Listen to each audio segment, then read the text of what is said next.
Hey guys, this is Patrick. I'm coming to you from my new studio space. It's Tuesday morning, and today I thought I would talk about a few hair myths that I still keep hearing from guys who are growing out their hair. Luckily, I have researched some of these things and I figured that I would share them with you. So let's get started. Number 10. I'm growing out my hair to look like Jesus. First of all, there are no biblical or historical texts that talk about the appearance of Jesus. However, historians agree that as a Jewish man during his time period, Jesus most likely had short hair. The representation of Jesus as a long-haired man wearing robes and a long beard did not appear until the 6th century AD, when artists of the time depicted him looking much like they did. Number 9. Men and women need different types of hair care products.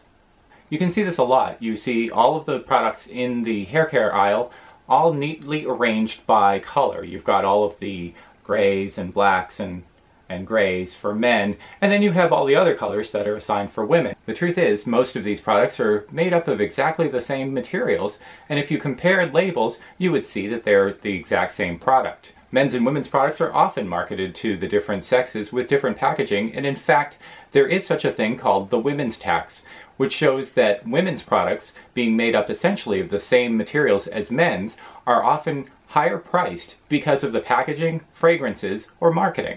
Number 8. Baldness comes from your mother's side of the family. If you're like me, you've been told time and time again to look to your maternal grandfather or the uncles on your mother's side of the family to see what your hair will grow like. Geneticists agree that hair, like many other traits in the human body, comes from genetics determined by both sides of your family. So, if baldness shows up on either side of your family, you may be more inclined to be bald, or to have longer hair, or to have a different color hair. Don't just blame mom. Number 7. I'm training my hair to grow back. I'm training my hair to grow to the side. I'm training my hair for the circus. You hear this from a lot of guys and from women saying that they're training their hair to do different things. Growth and hair direction is determined at the follicular level, which means that as soon as it's out of your head, your hair can't be trained to do anything. You can chemically treat your hair or use different products to make it do what you want. Just don't try to train it. Number 6. Men's hair grows faster than women's. You hear this a lot. You see women saying that they're jealous of men because their hair seems to grow so quickly while their hair doesn't grow very fast at all. Scientists will tell you that the speed at which your hair grows is determined by genetics, nutrition, and other things, but not generally by your gender. Men's hair does tend to look like it grows faster because men generally keep their hair shorter, and the difference in length is more apparent. So the next time your girlfriend yells at you because your hair is growing so fast, just let them know that it's an optical illusion. Number 5. Getting a trim makes your hair grow faster. Occasionally you'll hear guys saying that they need to go get a health trim, and that could be because they have split ends or other damage to their hair that they want to cut out. However, many guys believe that if they cut their hair more often, their hair will grow back thicker and more quickly, and that just isn't the case.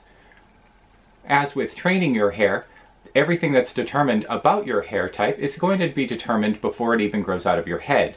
Once you cut it, it doesn't affect the follicles at all.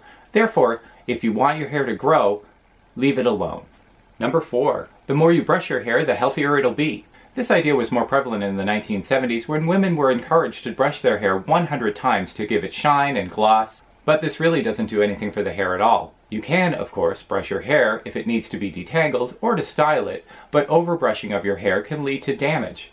And besides which, who has time to brush their hair 100 times a day? Number 3 is lather, rinse, repeat. You should wash your hair every day. We've all been trained, especially in the United States, to take a shower and wash your hair every single morning. And in fact, some people just don't feel clean unless they've washed their hair. All of this is fine. However, washing your hair every day strips the natural oils from your hair, which protect it from the outside elements. Most hair care professionals believe that you should only wash your hair if it's dirty or too oily, or if you need to style it differently. Otherwise, you risk making your hair drier, more brittle, and looking less glossy. Generally, you don't use soap twice when you're washing on any other part of your body, and the same goes for shampoo. Usually the repeat is just a way to sell more shampoo. Number 2 is a little personal. For people with gray hair, some people believe that if you pull out one gray hair, 2 will grow in its place. In fact, hair grows from a single follicle, and only one hair can grow generally from that follicle. If you pull out a single gray hair, you will get one single gray hair back, or maybe none at all. Excessive pulling out of hair can sometimes lead to bald patches. In fact, there is a disease called trichotillomania in which sufferers cannot help themselves from pulling out large patches of their own hair, and quite often that hair does not grow back. So if you think that you're going to get a full thick of beautiful gray hair by pulling it out, please don't. Number 1, there are products out there that can repair split ends. Advertisers would like you to believe that any types of damage to your hair can be repaired by topical products. However, in most cases this just isn't true, and especially with split ends. While certain products can affect the look and feel of split ends, the only way to repair that damage is to cut it above the split. And in fact, visiting your stylist is probably the best bet. Barbers, hairdressers, and stylists know the way in which they should cut the split ends off of your hair to minimize the damage. And in fact, their equipment is generally in better condition than your kitchen scissors. If you're using a dull pair of scissors to try to cut off your split ends, you might wind up damaging the hair even further. Let the professionals take care of it. So that's it. That's your top 10 myths about men's long hair. If you like this video, please let me know in the comments below, and if you'd like me to cover another topic about men's hair growth, I certainly can Google that for you. Until next time, see you later.